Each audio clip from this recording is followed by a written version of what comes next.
Pagi di dapur Yanti, kompor menyala, air rebusan bumbu mendidih pelan di pojok dapur. Ember besar ditutup daun pisang. Udah lebih dari seminggu aku nggak beli ayam sama sekali. Pelanggan juga nggak komplain, mereka malah makin doyan.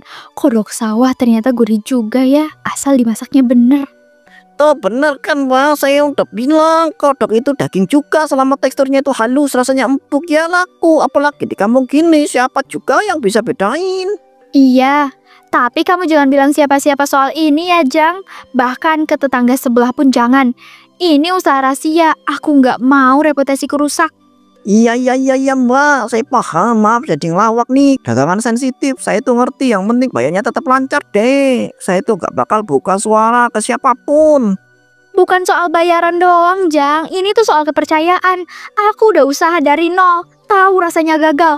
Aku nggak mau balik miskin cuma karena satu orang bocor. Tenang aja Mbak, saya itu tim kamu kok. Bahkan kalau ada yang tanya, saya itu siap bela. Bilang ini resep keluarga dari Kalimantan atau warisan nenek buyut, biar makin misterius. Resep keluarga? Hah? Keluarga mana yang ngajarin masak kodok buat dijadiin wonton? Tapi ya udahlah, asal nggak ada yang tahu isi aslinya. Kodoknya lincah-lincah semua tuh. Tadi sempat ada satu yang mau kabur, untung ketangkap. Kalau ada yang lepas masuk dapur orang, bisa gawat tuh Mbak. Tenang aja, nggak bakal ada yang lepas. Aku udah biasa handle beginian. Bahkan sekarang motong kodok pun udah biasa.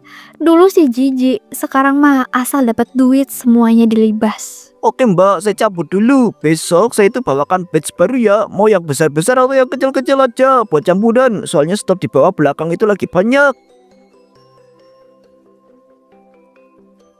2 jam kemudian. Hari itu warung kecil Yanti diserbu para pelanggan. Meja penuh, suara kompor sibuk dan juga aroma kaldu mengambang di udara. Semua wajah terlihat dengan sangat puas. Mbak Yanti, saya mau tambah 2 bungkus lagi ya.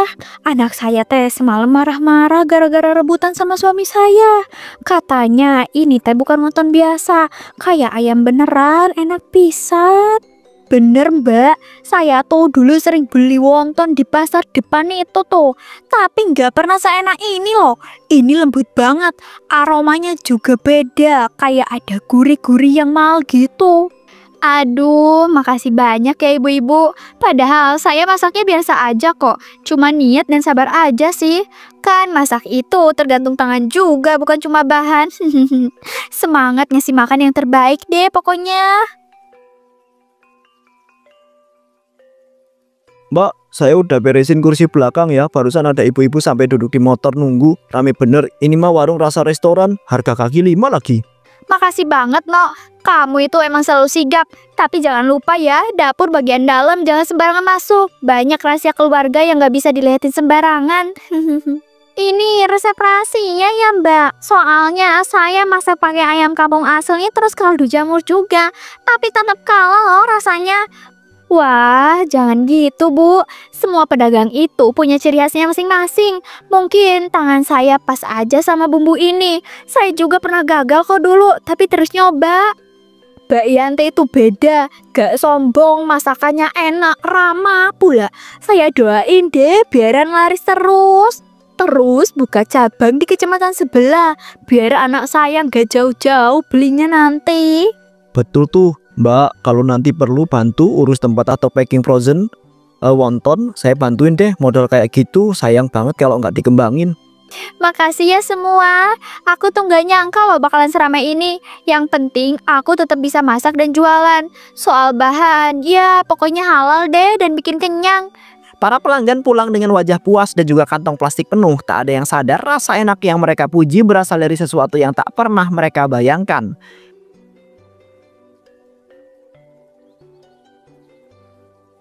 Setahun yang lalu Yanti duduk lesu di pematang sawah. Dagangannya gagal laku, modal menipis dan juga harga ayam naik. Di sebelahnya Nenek Sarti sedang menjemur kodok hasil tangkapannya. Nek, aku bingung banget. Ayam naik terus, pembeli pada cerewet. Aku udah masak dari pagi tapi nggak ada yang beli. Rasanya pengen nyerah aja deh dagang beginian. Heleh, zaman dulu mah kita makan kodok tiap minggu, nggak ada ayam juga nggak mati. Orang sekarang aja yang so bersih. Kodok sawah itu sehat, asal tahu cara ngolahnya. Hah? Kodok? Maksudnya kodok sawah kayak yang nenek jemur itu? Serius itu bisa dimasak kayak ayam, Nek? Aku pikir itu makanan ekstrim, bukan buat jualan ke orang. Kodok itu daging putih, teksturnya mirip ayam, malahan lebih empuk. Kalau dimasaknya bersih, dibumbuin rempah, gak bakalan ada yang tahu. Aku udah makan dari dulu loh, sehat-sehat aja. Tapi kalau ketahuan orang, aku bisa diomelin, Nek. Bisa dibilang nipu. Aku bukannya mau bohong ya, cuma aku beneran lagi kepepet nih sekarang. Yanti, hidup itu kadang harus pinter. Gak semua orang bisa kita jelasin. Yang penting kamu gak ngeracunin. Kamu cuma kasih makanan, tapi dengan cara lebih cerdas. Tapi kalau sampai ada yang tahu bisa gawat, Nek. Aku bisa kehilangan pelanggan, terus bisa diusir dari pasar. Gak punya duit lagi buat belanja besok. Tapi aku butuh jalan keluar. Kamu gak harus jual kodok terang-terangan, Yanti. Coba aja campur dikit dulu, bikin adonan, kasih bumbu rempah. Terus kamu lihat reaksi mereka. Kalau enak, mereka gak akan peduli. Campur dikit ya? Mungkin iya sih, daripada buang waktu nangis terus, aku bisa mulai dari yang kecil. Gak usah langsung banyak, cuma buat nyoba dulu. Nah, itu baru anak muda cerdas. Lagian nanti kalau udah laku, kamu bisa beli ayam sendiri. Tapi inget ya, jangan rakus. Kalau salah langkah bisa balik nyiksa diri sendiri. Iya, gampang, Nek. Tapi nenek jago juga ya ngatur strategi dagang. Dari kecil sampai gede dengerin petuahnya. Sekarang baru kepake. Makasih ya, Nek. Aku coba pikir-pikir lagi deh nanti. Ya, semua orang punya cara sendiri buat bertahan, Yanti. Tapi nggak semua orang punya nyali. Kalau kamu punya nyali dan akal, ya tinggal jaga rahasianya baik-baik. Matahari sore perlahan tenggelam di balik pematang yang masih menatap jemuran kodok hari itu. Dia tidak langsung mulai, tapi benih kecurangan kecil sudah tertanam di hatinya. 3 hari kemudian. Warung kecil Yanti nggak pernah sepi. Bahkan sore hari para pelanggan masih antri. Hari ini ada wajah-wajah baru yang belum pernah datang sebelumnya. Rupanya wonton Yanti mulai dibicarakan di warga desa sebelah. Mbak Yanti, ini loh sepupu saya dari kampung sebelah. Dia penasaran banget sama wonton buatan kamu. Katanya di grup arisan banyak yang bilang kalau ini rasanya bintang 5 tapi harganya kaki 5 loh. Iya bener Bu, saya dengar-dengar juga katanya ini wonton lembut banget. Sampai ada yang ngira kalau ini pakai ayam kampung asli. Padahal harganya murah banget, makanya saya bela-belain kesini. Waduh, saya jadi malu. Ini cuma usaha kecil-kecilan kok, resep warisan keluarga aja. Gak ada yang spesial, cuma mungkin karena bumbunya saya ulek sendiri, jadi lebih sedap. Tadi saya lihat ada yang foto-foto loh Mbak. Katanya mau diposting di TikTok sama Ikoy. Nonton viral nih ceritanya. Tapi jangan sampai dapur ikutan masuk frame, bahaya ya. Nah itu dia Jang, hati-hati ya. Jangan sampai ada yang motret bagian belakang. Aku kan udah bilang kalau dapur itu wilayah terlarang. Siapapun gak boleh sembarangan masuk. Waduh, saya jadi pengen ajak Yanti masuk TV deh. Biar bisa jadi inspirasi buat ibu-ibu. Dari jualan kecil bisa jadi sukses gini. Itu kan bikin semangat banyak orang ya. Bener tuh, apalagi Mbak Yanti kan gak pelit. Tiap ada yang tanya pasti dijelaskan meskipun nggak buka resep semuanya. Saya tuh dukung banget kalau buka cabang. Saya tuh bantu nyari tempat deh. Wah, kalau udah ada yang nawarin tempat gini sih harus mikir serius ya. Tapi aku harus pastiin dulu kalau stok bahannya aman dan proses masaknya harus tetap sesuai standar. Nggak boleh ngasal. Iya, jaga kualitas itu penting. Tapi emang ya, rasa tuh nggak bohong. Saya baru pertama kali nyoba, tapi langsung kerasa kalau ini bukan wonton biasa. Ada khasnya gitu, lembut, gurih, kayak nggak tahu ya jelasinnya. Pokoknya semoga cocok. Yang penting kan bikin kenyang, bikin bahagia. Saya sih masaknya dari hati aja, nggak pernah setengah-setengah. Semua pelanggan itu udah kayak keluarga sendiri. Lihat tuh, bener-bener inspirasi. Dari warung kecil bisa narik pelanggan dari luar desa. Kamu hebat, Yanti. Saya aja ikut senang. Jangan lupa pelanggan awal kayak kita-kita ya. Iya dong, saya nggak bakalan lupa. Tanpa ibu-ibu semua, saya nggak mungkin bisa sampai di titik ini. Makasih ya udah selalu dukung. Semoga rezeki kita semua lancar terus ya. Tawa para pelanggan memenuhi warung Yanti berdiri di balik etalase. Senyumnya manis, tapi di balik tirai dapur kodok beku bertumpuk dalam ember.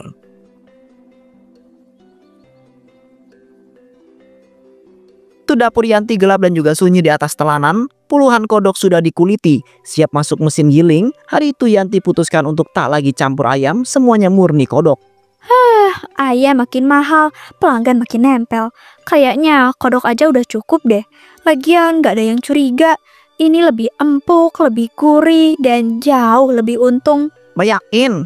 Bener nih, gak dicampur ayam sama sekali. Takutnya nanti ada yang peka loh rasanya. Terus komentar, rasa sih ikut aja. Saya sih ikut aja, asal jangan kena masalah gede. Gak usah kebanyakan mikir, Jang. Kamu pikir pelanggan kita lidah chef hotel? Enggak, mereka itu cuma suka murah, kenyang, dan enak. Udah, fokus cuci tangan, kita mulai. Ya udah, tapi habis ini honor saya itu dinaikkan ya. Saya itu tiap hari pegang kodok kulit jeroan demi dapur kamu yang aman. Jangan pelit-pelit lah, Mbak. Tenang aja, kamu naik 1000 per hari mulai minggu depan. Tapi ingat ya, kalau ada yang tanya, bilang aja ini ayam rebusan rempah. Jangan ngelantur kemana-mana. Wonton isi kodok. Siapa sangka bisa bikin aku kayak mendadak. Semua cuma soal tampilan dan bumbu. Daging mah siapa yang tahu. Yang penting gak bau dan gak amis. Saya tuh salut sih Mbak Yanti ini mentalnya kuat banget. Kalau saya itu mungkin sudah keringat dingin dari kemarin. Tapi kamu malah makin pede dagang beginian. Aku bukan jahat, Jang. Aku cuma cari cara supaya bisa bertahan. Kalau hidup harus terus takut disalahin, kita nggak bakalan bisa maju. Yang penting nggak ngeracunin orang.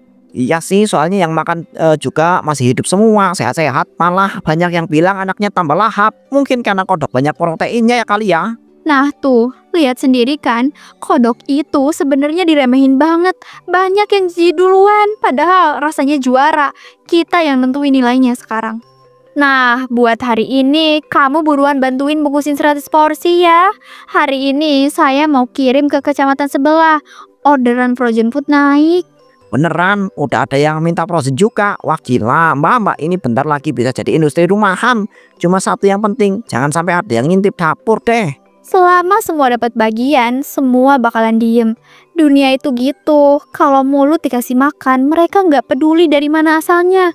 Kodok pun bisa jadi emas. Yanti menyusun puluhan bungkus wonton dalam styrofoam putih. 6 bulan lalu dapur Yanti sunyi dan kosong. Di meja cuma ada 1 ekor ayam dan seikat kangkung layu.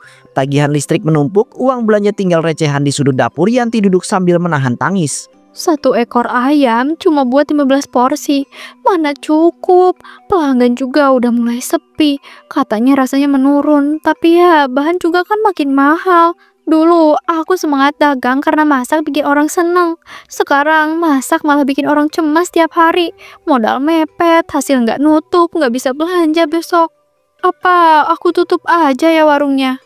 Tapi kalau tutup, aku makan dari mana? Bayar listrik dari mana? Orang tua juga udah gak bisa bantu. Mana adekku masih sekolah lagi. Gak bisa. Aku gak bisa nyerah gini. Pasti ada jalan. Aku cuma butuh bahan yang lebih murah, lebih mudah didapat. Yang penting pelanggan tetap doyan. Udah itu aja. Mbak, aku itu bawa kodok 2 kilo. Tadi lihat di belakang rumah banyak yang loncat. Lumayan lah buat lauk sendiri. Atau mau dicoba buat isian juga nih? Kodok? Yang bener aja, Jang. Masa iya? Tapi bentuk dagingnya mirip ayam sih. Kalau aku olah yang bener, siapa tahu mereka juga nggak akan lihat isi dalamnya kan? Ya tinggal digiling campur bumbu rempah. Gak bakal ada yang sadar loh. Selama ini kalau udah dimasukkan kulit pangsit juga gak kelihatan bentuknya. Aku bener-bener udah gak punya pilihan. Mungkin sekarang ini aja aku nyoba deh buat tutupin modal besok. Gak niat selamanya kok, cuma buat selamatin daganganku hari ini. Lagian siapa juga ya bakal nebak isi wonton kodok? Iya, aku cuma pengen bertahan, gak minta kaya, gak mau nipu. Cuma pengen jualan terus. Kodok pun asal enak, apa salahnya kan? Besok pagi aku itu bantu giling deh. Kamu tinggal siapin kulit pangsit dan kuahnya, yang penting jangan pikir aneh-aneh. Fokus aja jualan kayak biasanya. Ya Tuhan, semoga gak ada yang tahu. Aku cuma pengen bisa hidup dari dapur ini. Cuma ini jalanku sekarang. Yanti berdiri dan mulai mencuci kodok satu persatu. Matahari terik tapi warung Yanti tak pernah sepi. Meja penuh antrian menggular wonton Yanti jadi legenda baru di kampung tersebut. Mbak Yanti, serius ini ayam kampung? Dagingnya tuh lembut banget, gak kayak ayam beli di pasar. Rasanya kayak lumer tapi gurih banget gitu. Serem sih ini enaknya. Waduh Bu, saya mah cuma masak aja, nggak ada resep rahasia. Paling bumbunya aja saya ulek sendiri, nggak ada yang pakai instan-instan itu. Aku juga pernah nyoba bikin di rumah loh, tapi rasanya nggak gitu, nggak dapat. Kuah kaldunya tuh beda, ada aroma kayak rempah mahal, tapi lembut. Mungkin karena saya masaknya dari pagi dan telaten. Kadang yang bikin beda itu bukan bahannya, tapi tangan yang masak. Kan tiap orang itu punya aura rasa yang beda-beda, Ibu. Tapi beneran ini nggak pakai bahan tambahan ya, Mbak? Soalnya rasanya nggak bisa ditebak. Aku udah coba 2 kali, tetap nggak ngerti itu rasanya apa sebenarnya. Beneran, gak neko-neko. Paling juga bumbu rahasia keluarga. Tapi kan emang lidah orang tuh beda-beda ya. Yang penting suka itu udah cukup. Waduh, Mbak Yanti mah cocok buka cabang deh. Ini tuh udah kayak restoran, bukan warung kampung lagi. Antriannya itu ngalahin baksonya Mang Doyok. Ah, jangan gitu Bu. Saya mah masih belajar. Kalau rame ya alhamdulillah. Yang penting semuanya dimasak dari hati, bukan dari harga mahal. Aku mulai curiga deh Mbak. Jangan-jangan ada bahan unik ya. Tapi ya udahlah, yang penting enak. Soalnya enaknya tuh jahat banget, Mbak. Iya, enak kan? Tapi kalau kalian tahu isinya, mungkin gak bakalan mau ngunyah lagi deh seumur hidup. Mbak Yanti, tambah 2 bungkus lagi ya, mau buat suami di rumah.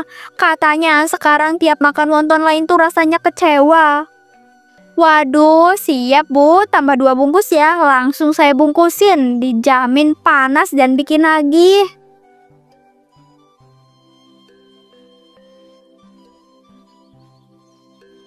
Lampu dapur menyala terang. Yanti dan juga Ujang kerja dengan sangat cepat. Ini loh, udah 60 pack. Masa orang begitu banyak gak ada yang sadar isinya kodok semua ya? Makanya gue bilang Ujang, kadang yang bego itu bukan penjual curang, tapi pembeli yang so ngerti rasa. Padahal cuma ngikutin tren doang. Nih tinggal kirim. Ini beneran gak bakal ketahuan nih. Soalnya kemarin Reno sempet lihat ember belakang tuh. Halah, santai aja Jang. Bilang aja buat lo pribadi. Kalau dia tanya, jangan panik. Ntar dia curiga beneran lagi. Ya, chef eksperimen kodok. Gila sih Mbak, tapi salut. Di saat orang itu lain ngeluh harga ayam naik, Mbak itu malah panen duit dari sawah belakang. Yang penting gak haram. Ini kodok kampung, bukan hasil racun. Proteinnya tinggi. Bumbu dapur gue yang bikin mereka mebok rasa. Tapi itu kodok masih hidup loh Mbak. Dibuang dulu Mbak, takutnya lompat kemana-mana. Biarin, nanti gue sembelih. Gak ada tuh ceritanya kodok loncat bikin orang mati. Kodok gak bakalan dendam Ujang. Yang dendam itu pelanggan yang ngerasa dibohongin. Iya sih, tapi kalau sampai kodok itu balas dendam beneran, waduh kabur ya Mbak. Saya itu gak mau diajak ikut berita viral. Yanti ambil HP, ambil foto frozen packnya. Captionnya manis, frozen wonton rasa ayam kampung. Dari hati, bukan untuk pabrik. 3 hari kemudian. Sore itu Reno datang lebih awal karena mau bantu buang sampah. Tapi saat buka pintu dapur belakang, ia lihat pemandangan yang membuat langkahnya berhenti. Ember berisi kodok hidup di pojokan dan juga tumpukan kulit kodok di lantai. Loh, itu kodok banyak banget. Ini buat apa sih Mbak Yanti? Kan gak pernah bilang masak kodok. Kenapa disimpan di sini? Ini warung jualan ayam kan?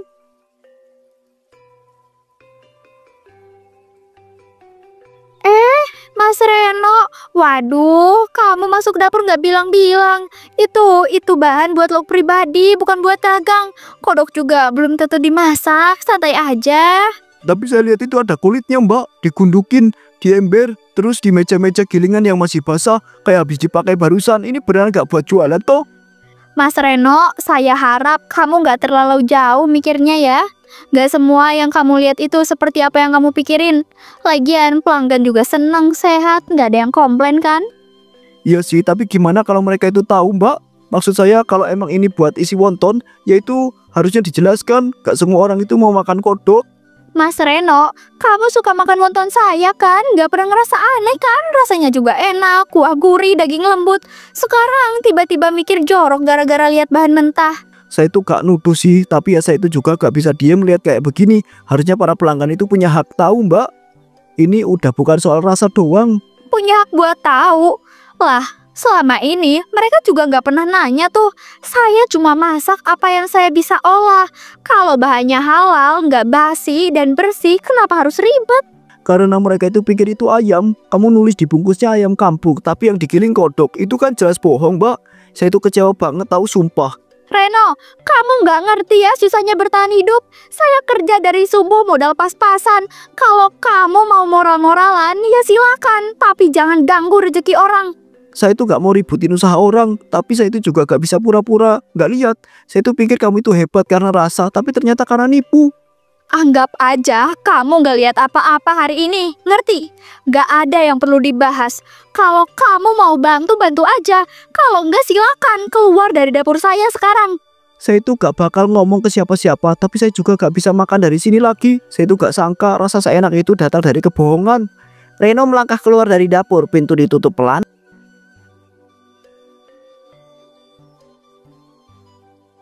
Besok paginya warung Yanti sepi. Di meja kasir HP Yanti berdering tanpa henti. Video pendek memperlihatkan dapur Yanti. Ada kodok di ember, ada kulit berserakan. Aduh, apa-apaan ini? Siapa yang rekam? Ini kan dapur aku. Kok bisa nyebar secepat ini sih? Ini jelas-jelas fitnah. Videonya potongan, sengaja mau jatuhin aku. Ma, itu kayaknya dari rekaman CCTV luar. Mungkin Reno atau siapa gitu. Gak sengaja keambil. Sekarang semuanya sudah repost. Masuk ke akun gosip lokal loh. Mbak Yanti, itu bener gak sih? Aku lihat di HP anakku katanya isian wonton kamu tuh bukan daging asli, tapi daging kodok. Semua orang di grup RT lagi bahas itu loh sekarang. Bu Ayu, jangan percaya ya omongan medsos. Saya itu dari awal masak bersih, halal dan aman. Gak mungkin saya jualan yang aneh-aneh. Mereka aja yang iri. Tapi mbak, kami makan itu tiap hari. Kalau beneran ayam, itu jelas pembohongan. Saya sampai ngajak tetangga, bangga promosiin kamu. Sekarang saya malu rasanya. Bu Ayu, saya juga gak niat nipu. Saya cuma pengen warung ini bertahan. Kalau saya bilang dari awal ini kodok, siapa yang mau beli, Bu? Tapi kamu tulis di labelnya ayam kampung. Itu bohong namanya. Kami semua percaya kalau kamu itu jujur. Tapi ternyata beda banget di belakang dapur. Saya gak nyebarin video itu, tapi saya itu juga gak menutupi. Teman saya itu yang lihat pas saya itu share ke dia, dan dia langsung sadar kalau itu bisa bahaya buat orang. Bahaya? Bahaya apanya? Gak ada yang keracunan, gak ada yang komplain. Semua makan dengan nikmat kan? Sekarang kalian ribut karena tahu bahan aslinya, ha? Kamu bukan cuma jual makanan, Yanti. Kamu jual kepercayaan. Sekali itu rusak, gak bakal bisa kamu balikin lagi. Mau seenak apapun, orang gak bakalan balik lagi. Udah, terserah kalian mau ngomongin apa. Tapi aku lakuin semua ini karena keadaan, bukan karena aku pengen jahat. Pelanggan satu persatu meninggalkan warung di grup warga. Video terus menyebar di status bawah. Satu pesan menyebar cepat, wonton kodok bukan ayam.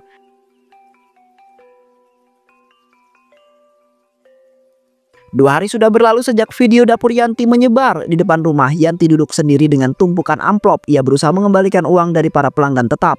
Bu Ayu, ini uangnya. Saya benar-benar minta maaf ya. Saya nggak pernah niat nipu. Cuma waktu itu saya benar-benar nggak punya pilihan lain.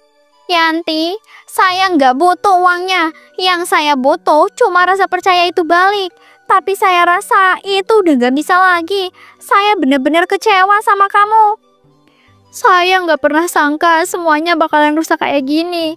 Saya cuma pikir kalau rasa enak dan orang senang semuanya pasti aman. Ternyata enggak. aku sempat belain kamu loh Mbak di story IG-ku. Aku bilang kalau wonton kamu tuh paling enak. Sekarang aku malu banget, gak tahu harus jawab apa ke teman-temanku. Maaf ya Nina, aku gak pantas dibelain. Tapi sumpah, aku lakuin ini semua karena kepepet. Harga ayam naik terus, kodok kan gampang dicari. Bukan cuma soal bahan Yanti, kamu bohong, itu masalahnya. Kamu tulis ayam kampung padahal isinya kodok. Mau seenak apapun, kalau dari kebohongan tetap aja salah. Aku itu gak sengaja nyebarin video itu, tapi waktu aku lihat aku itu mikir orang-orang itu harus tahu karena kamu itu gak pernah bilang, gak pernah jujur. Aku udah kehilangan semuanya. Sekarang kulkas cuma penuh sama kodok beku. Pesanan batal semua. Uang yang dulu aku banggain sekarang rasanya cuma sampah. Kalau besok kamu buka warung baru, orang bakalan tetap ingat ini semua. Yang rusak bukan cuma nama kamu, tapi juga makanan yang kamu bangun. Kamu boleh ngasih amplop, tapi kamu nggak bisa beli rasa percaya lagi. Maaf ya Yanti, setelah ini saya nggak bisa ngobrol kayak dulu lagi. Iya, makasih udah datang. Saya nggak tahu harus mulai dari mana lagi. Atau apakah saya masih punya tempat di sini? Yanti melihat warga pergi satu persatu, tak ada bentakan, tak ada lemparan, hanya sunyi, hanya tatapan yang menjauh. Warung tutup, dapur sunyi, Yanti duduk di bangku kecil sendirian, ditemani sisa kodok hidup di ember. Gila, sepi banget. Dulu tiap jam segini penuh orderan. Sekarang aku masak buat siapa coba? Kodok pun gak mau dimakan lagi. Ya udah dingin, tapi enak kok. Aku yang buat, masa jijik sama hasil sendiri. Rasanya masih sama. Tapi aku beneran sendirian ya. Bahkan Nina pun unfollow aku dari Igoy. Satu kodok lompat naik ke meja tiba-tiba. Kodok lompat pas banget ke wajah nempel di mulut terbuka. Aduh, kodok gila, jangan kesini, jangan lompat kesini. Tolong gue. 2 jam kemudian. Aku mati ya. Esok harinya, bau menyengat tercium dari dapur Yanti. Tetangga datang memanggil, tak ada jawaban. Saat pintu dibuka, mereka menemukan Yanti membeku. Tubuhnya kaku di lantai dan seekor kodok mati tergelincir di mulutnya.